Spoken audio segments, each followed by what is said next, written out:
3 विधायक, 1 सांसद, 5 प्रधान और 1 नगर पालिका का चेयरमैन बना के दिल्ली तक संदेश दिया कि राजस्थान में कांग्रेस और भारतीय जनता पार्टी का अगर विकल्प कोई होगा तो राष्ट्रीय लोकतांत्रिक पार्टी कांग्रेस और भारतीय जनता पार्टी के विकल्प के रूप में राजस्थान के अंदर आने वाले समय के अंदर आप लोग सत्ता की तरफ लेके जाएगी। आज जो हालात बने इसके लिए कौन जिम्मेदार है? वो जिम्मेदार है, सरकार जिम्मेदार है। आज कल परसों आप बयान पढ़ रहे थे विधानसभा के अंदर कि जिसके पास गृह मंत्री की तरफ से, मुख्यमंत्री की तरफ से जवाब देता है शांति धारीवाल, किस तरह की बात कहता है बताओ? एक देश की महिलाओं का अपमान, एक राजस्थान का कद्दावर मंत्री ऐसी बात कहता है। वहां भी सदन में अगर कोई लड़ता है तो राष्ट्रीय लोकतांत्रिक पार्टी के विधायक सदन में इस देश की महिलाओं के, राजस्थान की महिलाओं के मान और सम्मान की लड़ाई विधानसभा के अंदर लड़ते हैं। और जब देश का अन्नदाता संकट में होता है, जब किसान सब जगह देख के मेरी तरफ देखता है कि हनुमान जी आप आओ सत्ता छोड़ो, तो मोदी को झुकना पड़ेगा।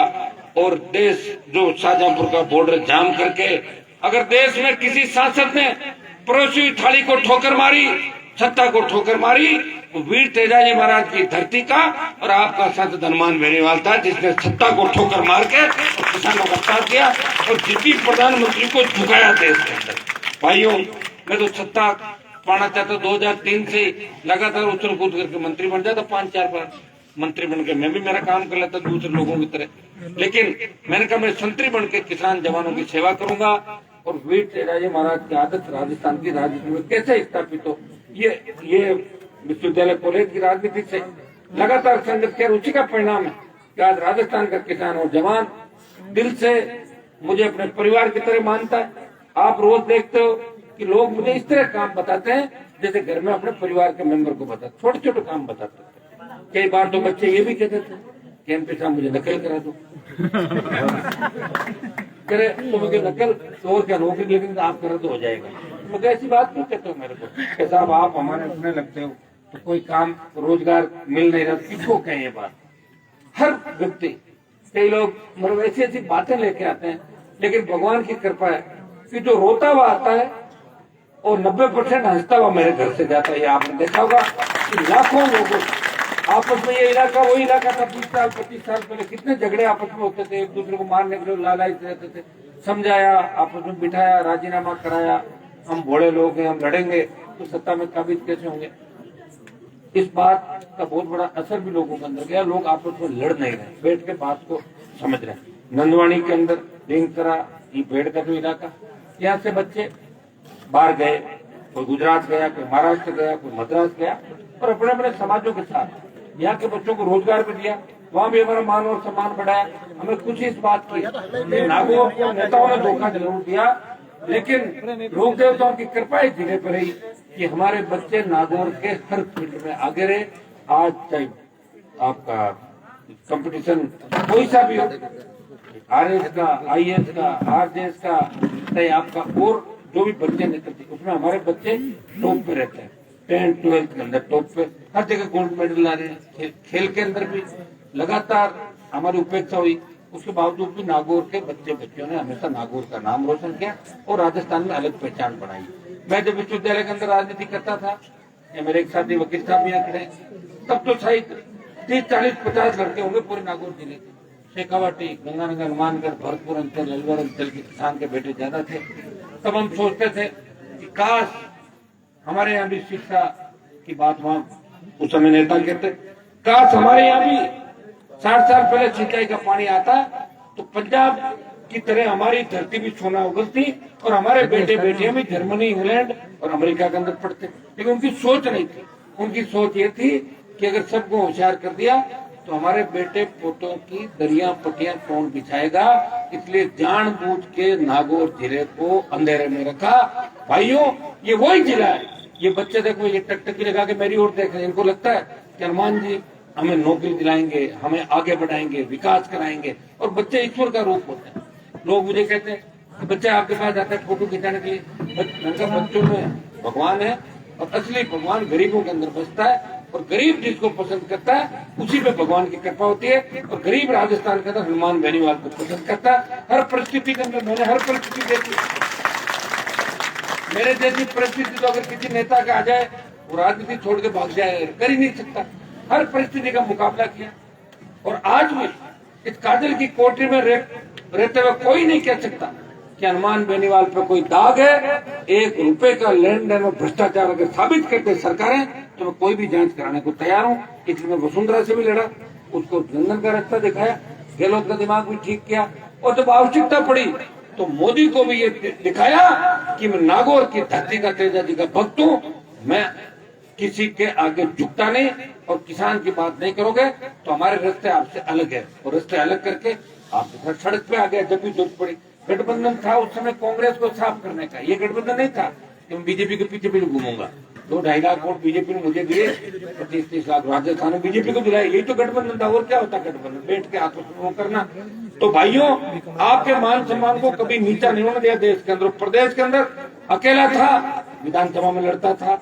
अब मेरे 3 विधायक है, वो हमेशा लड़ते रहते हैं। जब कांग्रेस बीजेपी आपस में हाथ मिला लेती है तो राष्ट्रीय लोकतांत्रिक पार्टी एक ऐसी पार्टी है जो गरीब अंतिम जब थक चुका होता है, जब हार जाता है, तब उसे दिखता है कि मैं अब कहाँ जाऊं। जब मुझे कोई रास्ता नहीं दिख रहा है तो उसे हनुमान बेनीवाल और राष्ट्रीय लोकतांत्रिक पार्टी दिखती है, मैं वहां जाऊंगा तो मुझे वहां न्याय मिलेगा। ये एक नहीं, हजारों उदाहरण राजस्थान के अंदर होंगे। और मुझे इस बात की खुशी है कि धौलपुर से लेके बाड़मेर और डूंगरपुर से लेके गंगानगर तक मैंने किसान के बेटों को जगह दिया, किसान की बेटियों को जगह दिया। अब ये सत्ता चाहते हैं और रोने से राज कोई नहीं देता, राज छीनना पड़ता है। किसान के बेटे सत्ता छीनने को तैयार है और मैं पूरा भरोसा मुझे इस राजस्थान पे। मैं राजस्थान के तमाम इलाकों के अंदर घूमा, अभी उदयपुर संभाग के अंदर जब चुनाव हुए उपचुनाव, तब राष्ट्रीय लोकतांत्रिक पार्टी एक जगह दूसरे नंबर पर रहती है और एक जगह हम सबका उम्मीदवार भारतीय जनता पार्टी को तीसरे नंबर पे धकेलता और एक जगह बीजेपी को चौथे नंबर पर धकेल के कांग्रेस और आरएलपी टेस्ट करती है। जब उदयपुर संभाग के अंदर इतना उबाल है तो आप समझ रहे हैं कि राजस्थान के दूसरे जिलों में 23 के अंदर क्या स्थिति होगी। भाइयों, अभी जो कल चुनाव हुए रिजल्ट आए, भाजपा के लोग बहुत खुश हो रहे हैं। खुश होने की आवश्यकता नहीं। उत्तर प्रदेश के अंदर तो बीजेपी ने पूरी ताकत झोंक दी, सारे कार्ड खेल लिए, फिर भी सीटें पहले से कम हो गई। हुई कि नहीं हुई? वो तो कहीं कहीं कमी क्षेत्रीय पार्टियों में रही होगी, वो संघर्ष नहीं कर पाए, जनता ने उनको सहयोग किया। पंजाब के अंदर देखें, कांग्रेस का पता ही लगा, भारतीय जनता पार्टी एक आध में सिमट गई, एक आध सिमट गई। तो जो अब लोग कांग्रेस भाजपा की दादागिरी देश में खत्म करना चाहते हैं और नई पार्टियां नए नेता को चाहते हैं कि उनके लिए काम करें, उनके बीच में उनके मुद्दों के लिए लड़े। आज राजस्थान में टोल मुक्त की किसने बात करी? किसी पार्टी ने नहीं करी। सिर्फ आरएलपी बात करती टोल मुक्त राजस्थान होना चाहिए और हमारे दबाव में सरकार ने टोल मुक्त किया। फ्री बिजली मिले किसानों को, 500 की बिजली फ्री कराई थी, सरकार ने आते ही लागू कर दी। हमने कहा बेरोजगारी भत्ते दो किसान के बेटों को जो डिग्री लेके आते हैं, बेरोजगारी भत्ता। दोनों पार्टियों को याद दिलाया तो राष्ट्रीय लोकतांत्रिक पार्टी और हमारी हुंकार ने दोनों पार्टियों को बेरोजगारी भत्ता याद दिलाया। मजबूत लोकायुक्त राजस्थान के अंदर बने और बेमुक्त भ्रष्टाचार मुक्त राजस्थान हो। हमारे बच्चे कहाँ सुरक्षित है? ये बच्चे बैठे जब तक घर नहीं पहुंच जाते, माँ बाप को चिंता रहती है कि मेरी बेटी घर क्यों नहीं आई, चाहे उसकी उम्र 2, 3, 5 साल हो। ऐसे हैवान राजस्थान के अंदर पैदा हो गए, उनको कौन भगाएगा राजस्थान को? आज हमारे किसान के बेटे जिस तरह नशे में डूब रहे हैं, अभी डोडा पोस्ट तो पहले के जमाने में लोग खाते होंगे, बुजुर्ग लोग डोडा पीते होंगे, लेकिन चरस इसमें एमडी का एक नया नशा, गांजे का नशा। एमडी चरस फेंके, उस आदमी को ये भी पता नहीं लगता कि वो उसका भाई है, बाप है क्या, वो अपने बाप की भी हत्या कर देता, भाई को भी मार देता। ये जो फैल रहा है अपने इलाकों के अंदर, इसमें मैं आपको आह्वान करूंगा कि नशे की प्रवृत्ति से दूर रहना है। मैं नौजवानों को संदेश देना चाहता हूँ कि नशा आपको तो खोखला कर ही देगा, इस समाज को भी खोखला कर देगा, इस प्रदेश को खोखला कर देगा। हमारे लोग जो सीमाओं पे सुरक्षा के लिए जाने जाते हैं, हमारी जातियां जिनका जनगण मन के साथ गीत गाया जाता है जातियों के नाम से, जिन्होंने आजादी की लड़ाई लड़ी, बाद की लड़ाई लड़ी और आज भी देश की सीमाएं सुरक्षित है, तो हमारा बहुत बड़ा योगदान है। कि भाइयों, उस मजबूती को नशे के अंदर यहाँ बर्बाद मत करो, नशा छोड़ो और एक दिशा तय करो। हर आदमी चाहता है कि मैं नशा करके, उसको लगता है आधे घंटे के नशा करके हो जाऊंगा, तो गाड़ी से गिर जाता है, कहीं पड़ जाता है। ये 80% सड़कों में एक्सीडेंट होते हैं। इसमें अभी एक में सर्वे पढ़ रहा था, 80 से 92% एक्सीडेंट नशे में होते हैं और यह नशा करा अगले के अंदर पड़ जाता है, बिना नशे उसको ही मार देता है। और कई नींद में होते हैं। तो ये जो सारी जो कारण है ना, ये इसमें ज्यादातर नशे का ही निकलेगा। तो नशा छोड़ने के लिए अपने को क्या करना है, तो अपने खुद को सोचना है कि भाई मेरा परिवार में दिशा। इसमें सरकारों की बहुत बड़ी भूमिका है। सरकारें कहाँ पे, आप देखो राजस्थान में गहलोत की सरकार है, गहलोत अपनी सरकार बचाने में लगे हुए हैं। विधायकों को फ्री हैंड कर दिया, खाओ पियो मौज करो, बस मेरी सरकार मत गिरा। प्रियंका और राहुल गांधी बैठे हैं, वसूली कर रहे हैं कि हमारे चुनाव है, इतने करोड़ आप ले दो तो तब तक आप सीएम बनो। पायलट है, कांग्रेस का विरोध कर रहे हैं और उसके बाद उसी कांग्रेस में वापस आ जाते हैं विरोध करके। भाई या तो विरोध करो मत, और करो कुछ जगह वापस मत आओ। हमने तो जीवन के अंदर एक ही चीज देखी है, जिससे रास्ता हमने टाल लिया। वसुंधरा से अगर झगड़ा मोल लिया, वो 2005-6 के बाद मैंने वसुंधरा को शायद कभी किसी कार्यक्रम में टकरा भी गई तो रास्ते अलग अलग हो गए, मैंने देखा भी नहीं। और ये मैं ही हूँ, बाकी तमाम नेता जो वसुंधरा से लड़े वो जाके सरेंडर हो गए। कोई कुछ समय हो गया, कोई बाद में हो गया, और कोई अब कोई कह रहे 2-3 दिन पहले उसका कोई जन्मदिन था, वहां पड़े हुए थे। अब बताओ ये हालात है राजस्थान के नेताओं में। सारे एमएलए एमपी चाहते टिकट लेके, मेहनत नहीं करना चाहते, पर टिकट ले लो, टिकट में लाइन लगा खड़े हो जाते हैं। जिस तरह पिक्चर हॉल के बाहर खड़े होते हैं, कई बार फिल्म अच्छी आ जाती है और हाउसफुल होती है, जब देखा टिकट की कैसे भीड़ लगती है। ऐसे लोग टिकट के जाते हैं, कोई टिकट से हमें वोट मिल जाएंगे, कहते यहाँ टिकट को वोट नहीं मिलते। आप कई लोग टिकट लेकर आए थे, आपने कांग्रेस के लोगों की जमानत जब्त कराई, भाजपा के लोगों की जमानत जब्त कराई, पैसे के बल पे भी कई आए, उनको ठीक किया आप लोगों ने। और अब ये नागौर है, तो राजस्थान को नेतृत्व देने की बात करा, पूरे देश की नजरें नागौर को टिकी हुई है कि नागौर से क्या होगा। विद्युत सीट है, बड़ा जिला है, किसान राजनीति तय करता है। मैं आपको विश्वास दिलाता हूँ, मैं न झुकूंगा और न रुकूंगा। इसी तरह आपका सत्ता पे कब्जा हो, ये संघर्ष में करता रहूंगा। लोकतंत्र के अंदर या तो कलम की ताकत हो, अपने लोगों का भला करो, और या जनता की ताकत हो, सरकार को झुका दो। आपकी ताकत से छोटे मोटे काम तो हमारे हो ही रहे, लेकिन कलम की ताकत जिस दिन आएगी उस दिन न तो अपराध होगा, न भ्रष्टाचार होगा, न बेरोजगार रोजगार के लिए फांसी के फंदे को चूमेगा, न कर्ज के बोझ के तले किसान को आत्महत्या करनी पड़ेगी। एक नए राजस्थान का निर्माण होगा। इसके लिए आपको मिलकर लड़ाई लड़नी होगी। आप तो लड़ी रहे हो, आपने लगातार खींवसर नागौर तक को ले आए लड़ाई को, अगर अपना गोपालगढ़ जोधपुर के अंदर भी चलेगी लड़ाई। प्रयास किया, बाड़मेर से लेकर तमाम पिछली बार जब 57 सीटें लड़ी, 49 जगह में प्रचार करने गया, और तमाम राजस्थान के इलाकों के अंदर, किसान बाहुल्य इलाकों के अंदर हर कोई यही कह रहा था कि राष्ट्रीय लोकतांत्रिक पार्टी के हम साथ हैं, मजबूती देंगे। वोट हो सकता है कम ज्यादा आए, लेकिन तमाम गांव ढाणी के अंदर एक ही बात चलती है कि राष्ट्रीय लोकतांत्रिक पार्टी कांग्रेस और भाजपा का विकल्प बन के इस नए राजस्थान को एक नई दिशा देगी, और किसानों का राज अगर कोई लाएगी तो आरएलपी पार्टी राजस्थान में किसानों का राज लाएगी। ये मैं आपको विश्वास दिलाता हूँ। आने वाला समय आपका है।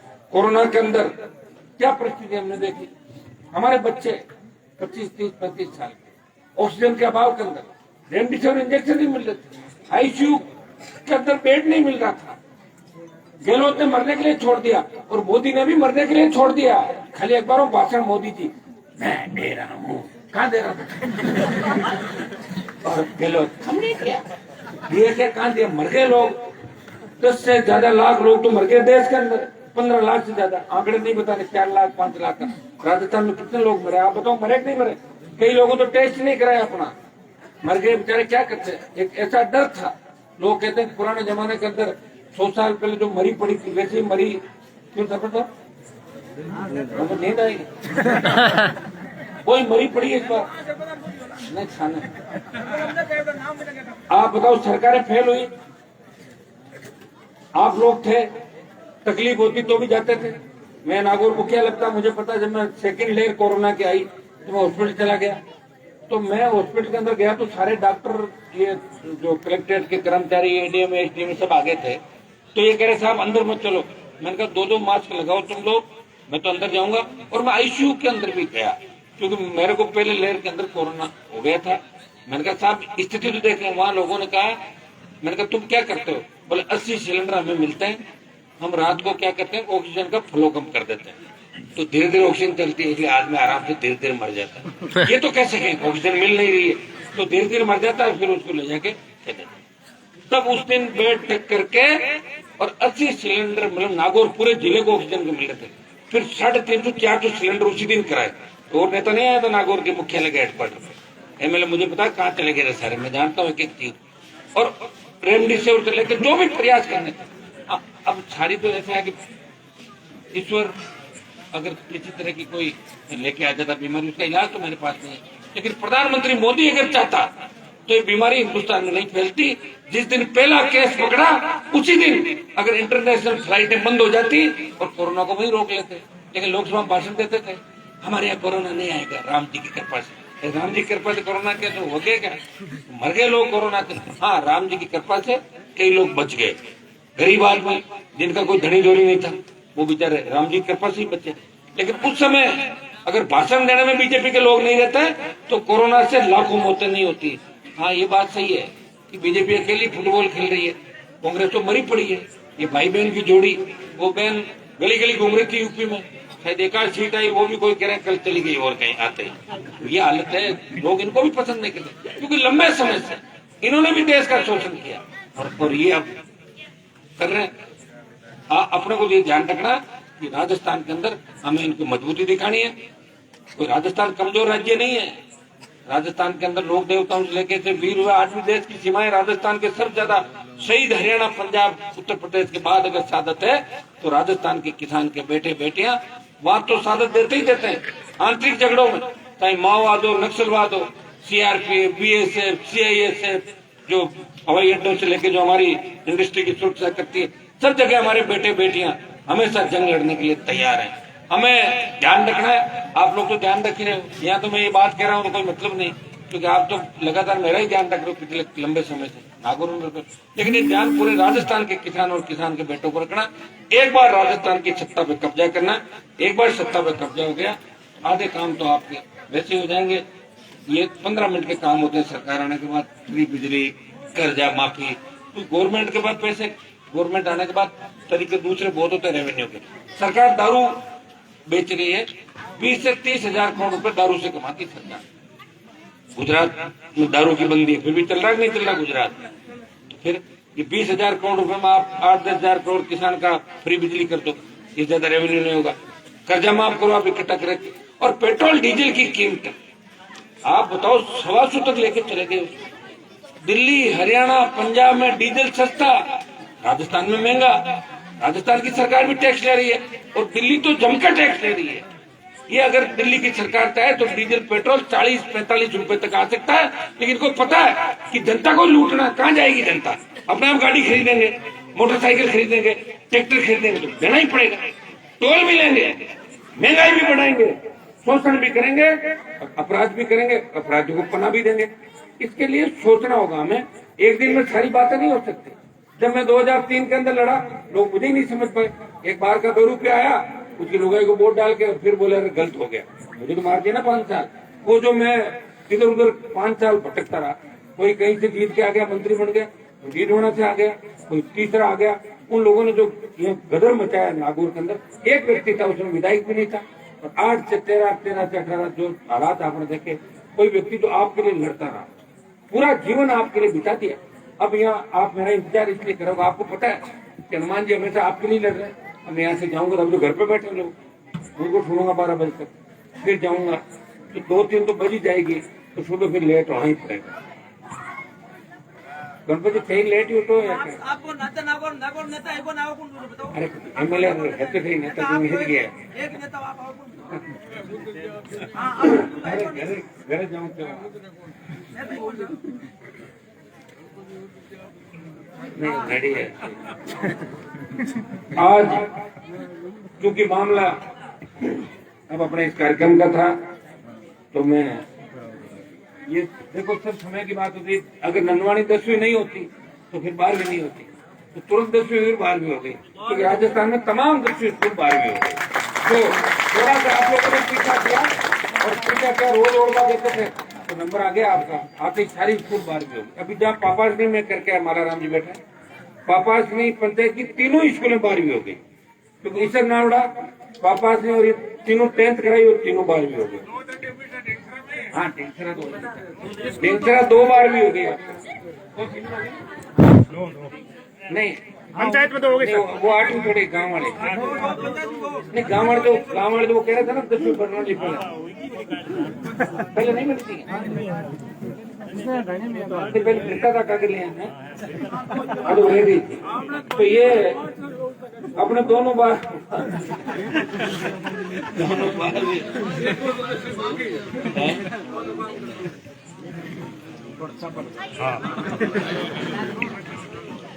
अब मैं कुछ आप लोग क्यों लेट आए हो ना, एक राइटिंग इतनी अच्छी है किसकी है? अरे हरी थी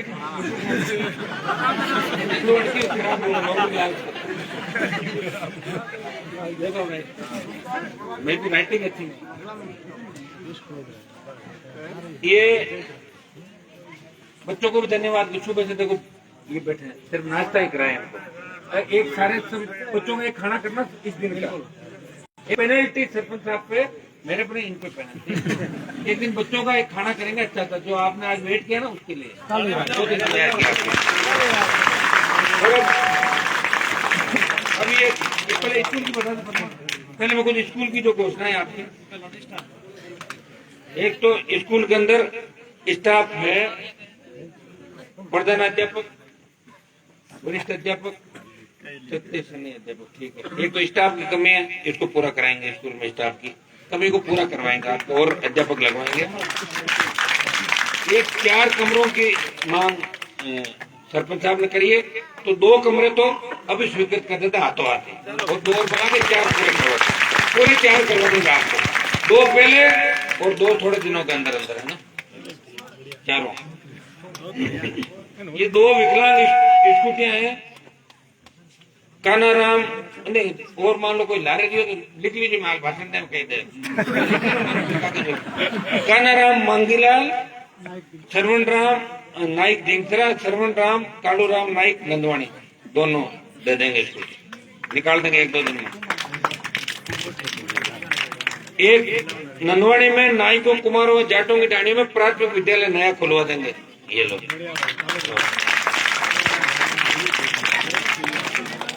इतनी घोषणा तो मोदी रसों के लोग कम कर सके। एक आगे ग्राम नंदवानी में हमारा देवश नहीं रानी पहले अब भाई है बाबू बात जी करानी है विराजो। राजकीय प्राथमिक विद्यालय नंदवानी में कौन सी है? राजकीय प्राथमिक विद्यालय नंदवानी में राइकों की डाणिया, इसको 8वीं बनाना है।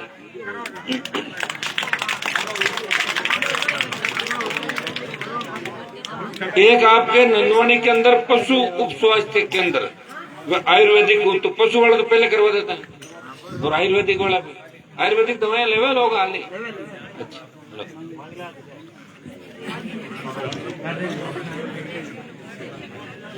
राइकों की डाणिया तो हाथ में सरपंच आ गए, दिल्ली में गए, दिल्ली में बेटी किराए लोग उठा को 5 वर्षों को गए। राइकों की डाणिया ढींगसरा में आंगनबाड़ी, राइकों की डाणिया नंदवानी में आंगनबाड़ी, ये तीनों ही करा देंगे ये लोग। मेघवाड़ों की डाणिया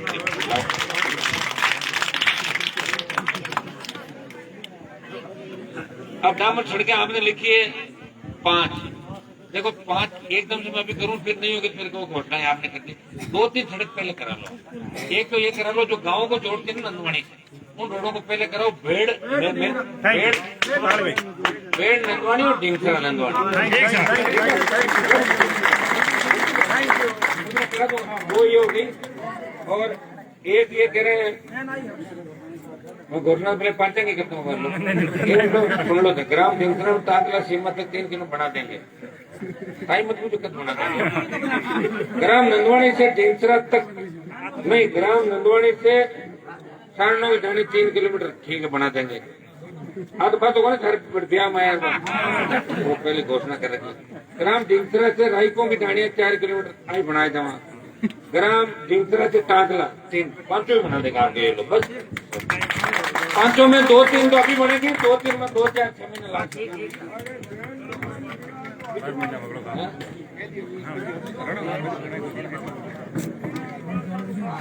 सामुदायिक भवन राइट को ब्राह्मणों की ढांडियां बंधवाने, हाँ करवा देंगे। और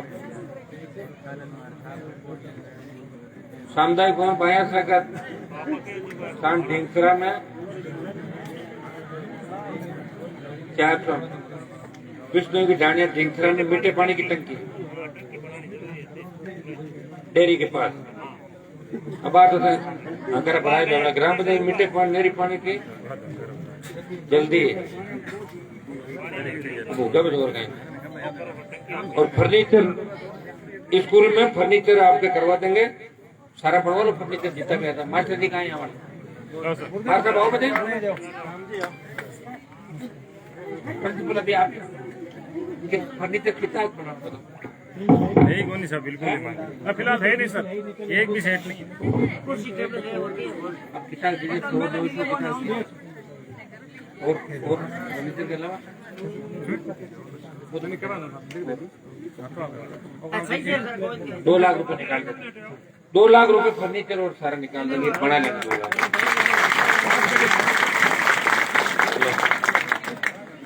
इसमें से आधे काम एमएलए साहब से करवाऊंगा और आधे मैं करूंगा, ठीक है? आधे काम हो गए इसको ला रहा है अब ऑटो लिख रहे हैं ला रहा हूँ। खाली कराना